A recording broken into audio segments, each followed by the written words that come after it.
రక్షకుడైన యేసుక్రీస్తు ప్రశస్తమైన నామములో ఈ కార్యక్రమాలు వీక్షిస్తున్న మీ అందరికీ ప్రేమపూర్వకమైన వందనాలు తెలియజేస్తున్నాం. పరిశుద్ధ లేఖనములో నుండి 140వ కీర్తన 12వ వచనం. బాధింపబడేవారు పక్షముగా యెహోవా వ్యాజ్యమాడు, నిన్ను దర్శించుటకు ఆయన న్యాయము తీర్చుటకు, ఇదిగో న్యాయము తీర్చు నెరవేర్చేటువంటి దేవుని సన్నిధి మనకు తోడై ఉంది. ఈ పూట బాధింపబడే వారి పక్షముగా యెహోవా యెజ్జుమాడువాడు. ఏ బాధలలో ఏ పరిస్థితుల మధ్యలో ఇక్కడ ప్రజలు ఉన్నారో వాక్యం చెబుతున్న మాట, ఆ బాధించేటువంటి వారు పక్షముగా వేజ్యమాడువాడు, దరిద్రులకు ఆయన న్యాయము తీర్చువాడై ఉన్నాడని మీరు గమనించాలి. ప్రార్థన చేసే ప్రతి ఒక్కరూ మన పక్షముగా దేవుడు ఉన్నాడు, మన పక్షముగా దేవుడు ఉన్నాడు. ఏ బాధలు, ఏ పరిస్థితులు, ఏ శ్రమలు పడుతున్నారో ప్రభు నొద్దకొచ్చి, ప్రార్థనలోకి వచ్చి, క్రీస్తులో పాలివారై ఉండి వాటిలన్నిటిలో నుంచి దేవుడు మన పక్షముగా ప్రతి కార్యములు చేయగలిగిన సమర్థుడు, శక్తి కలిగిన వాడు.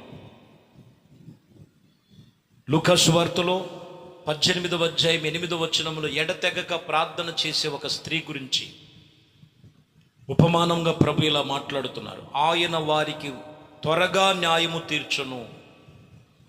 ఇదిగో ఆ న్యాయము తీర్చడానికి వారి విషయమే కదా ఆయన దీర్ఘశాంతమును చూపుచున్నాడని మీతో చెప్పుచున్నాను.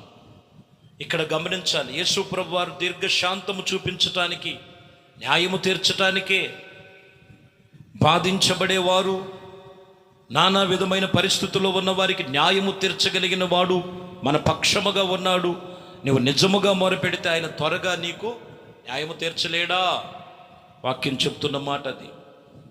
68వ కీర్తన 20వ వచనములో మీరు చదివితే, దేవుడు మన పక్షముగా పూర్ణ రక్షణ కలుగు చేసినటువంటి దేవుడై ఉన్నాడని మీరు గమనించాలి. మరణమును తప్పించి ప్రభు అయిన యెహోవా వశం, మరణాన్ని తప్పించటం దేవుడు వశం.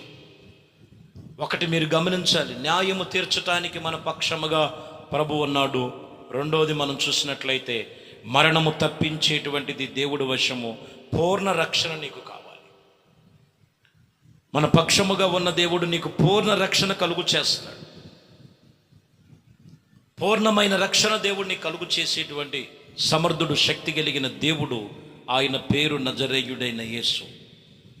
కాబట్టి ప్రియమైన దేవుని బిడ్డలారా, ఒకటి, ప్రభు సన్నిధిలో మన పక్షముగా ఉన్న దేవుడు నీకు న్యాయం తీరుస్తాడు. రెండు, మరణమును తీసివేసి, ఇదిగో దేవుని వాక్యం చెప్తున్న మాట, మరణము తప్పించుట దేవుడి వశము, పూర్ణ రక్షణ కలుగు చేయటము దేవుడి పక్షముగా ప్రభు మనతో చెప్తున్న మాటలు మీరు గమనించాలి. దీనవృద్ధాంతముల గ్రంథం, 2వ దీనవృద్ధాంతముల గ్రంథములో 32వ అధ్యాయము 22వ వచనములో చదివితే, ఇదిగో ఈ ప్రకారము యెహోవా హిజ్కియాను, యెరూషలేము కాపురస్తులను, అశూరీ రాజులను, ఇదిగో వారందరి చేతిలో నుండి రక్షించను.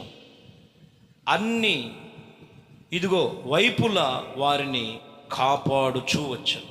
సరే, దేవుడు వారి పక్షముగా అన్ని వైపులా కాపాడుతూ వచ్చాడు. వారి చేతిలో పడకుండా వారిని తప్పించుకుంటూ వచ్చాడు, రక్షిస్తూ వచ్చాడు. కారణం ఏమై ఉన్నదంటే దేవుడు వారి పక్షముగా ఉన్నాడు. ఈరోజు మన ప్రభు అయిన యేసుక్రీస్తు మన పక్షముగా ఉంటే నీ సరిహద్దులు అన్నిటిలో కూడా ఆయన కాపాడువాడు. ఆయన ఎన్నడూ కునకడు, నిద్రపోడని వాక్యము చెబుతున్న మాట. నిర్గమకాండములో దైవజనుడు మోషే 14:14 మనం చదువుతున్నాం. యెహోవా మీ పక్షముగా యుద్ధము చేయువాడు, మీరు ఊరకే ఉండవలెనని ప్రజలతో చెప్తున్నాడు. యెహోవా మన పక్షముగా యుద్ధము చేయువాడు, మీరు ఊరకే ఉండండి. ఆయన మన పక్షముగా యుద్ధము చేయగలిగిన దేవుడు. దేవుడు మన పక్షముగా ఉంటే న్యాయము తీర్చువాడు. దేవుడు మన పక్షముగా ఉంటే వాక్యం చెప్తున్నటువంటి మాటలో ఇదిగో వారిని రక్షించగలిగిన దేవుడు వారి పక్షముగా ఉన్నట్లయితే వాక్యము చెప్తున్నటువంటి మాటల్లో మీరు గమనించాలి. ఇదిగో దేవుడు ప్రతి విషయములో నీ పక్షముగా యుద్ధము చేయవాడు. ఆయన సర్వశక్తిమంతుడు. హెబ్రీయులకు రాసిన పత్రికలో 6వ అధ్యాయములో 20వ వచనములో మనం చదువుతున్నాం. ఇదిగో నిరంతరము మెల్కీషెదెకు యొక్క క్రమము చొప్పున ప్రధాన యాజకుడైన యేసుక్రీస్తు అందరిలోనికి మనకంటే ముందుగా మన పక్షముగా ప్రవేశించను. సరే, యేసు ప్రభువారు ప్రధాన యాజకుడిగా పోల్చి మనందరికంటే ముందుగా భూమిలోనికి ప్రవేశించారు. మనందరికంటే ముందుగా ఆరోహణమయ్యారు. మనందరికంటే ఇదిగో మనందరి కొరకు స్థలమును సిద్ధపరిచి ఆయన రెండో రాకడ రాబోతున్నది. కాబట్టి మనందరికంటే ముందుగా మన పక్షముగా ప్రవేశించాడు మన ప్రభు అయిన యేసుక్రీస్తు. కాబట్టి ప్రభు చెప్తున్న మాట, నువ్వెవరి పక్షం? లోకపక్షమా? కాదు. దేవుడు పక్షముగా ఉంటే న్యాయము తీరుస్తాడు. దేవుడు పక్షముగా ఉంటే రక్షణ కలుగుతుంది. దేవుడు పక్షముగా ఉంటే నీ పక్షముగా యుద్ధము చేస్తాడు. దేవుడు పక్షముగా ఉన్నట్లయితే నీ సరిహద్దులు అన్నిటిలో కూడా ఆయన కాపాడుతాడు. దేవుడు పక్షముగా నీవు ఉన్నట్లయితే ఆయన నీ పక్షముగా నిలిచి ఉన్నాడు. కాబట్టి దేవుడు పక్షముగా నీవు జీవించే జీవితం అలవర్చుకో. ప్రభు ఈ ఉదయకాలం నీతో మాట్లాడుతున్న వాక్కులివే. నీ జీవితంలో లోకములో ఎవరి పక్షముగా ఉన్నానని మనుషుల మీద ఆధారపడి, పరిస్థితుల మీద ఆధారపడి, ప్రభుత్వాల మీద ఆధారపడటం కాదు, కానీ ఆత్మ సంబంధమైన దేవుని పక్షముగా నీవు నిలిచి ఉండు. సర్వ కార్యములన్నీ కూడా దేవుడు నీ పక్షముగా ప్రతి కార్యములు జరిగించి ఆయన కృపలో నేను స్థిరపరచునుగాక. ఆమేన్.